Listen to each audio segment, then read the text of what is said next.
Ahora vamos a realizar la extracción del logo. Necesitamos estas dos piezas que vienen en el kit.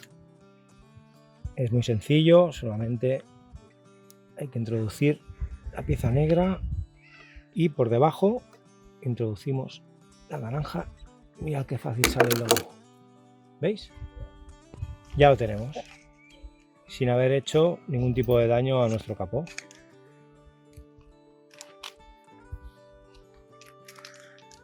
Ahora veis estas dos piezas, con el tiempo cogen holgura, miraríamos de cambiarlas con unas pinzas.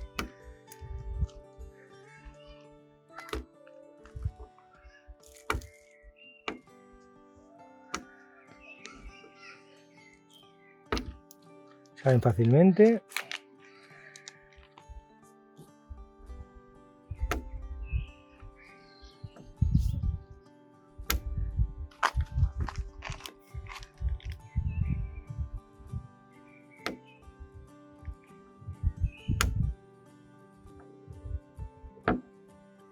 ¿Veis? Ya lo tenemos.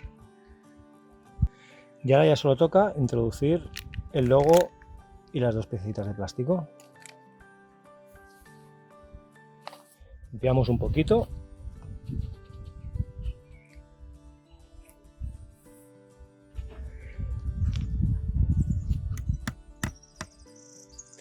Solo hay que introducir y apretar.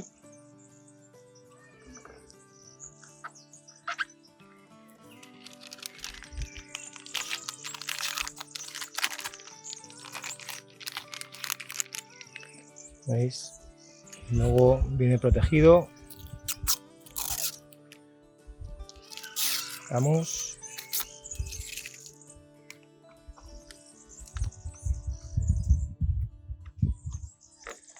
Y solo habría que apretar.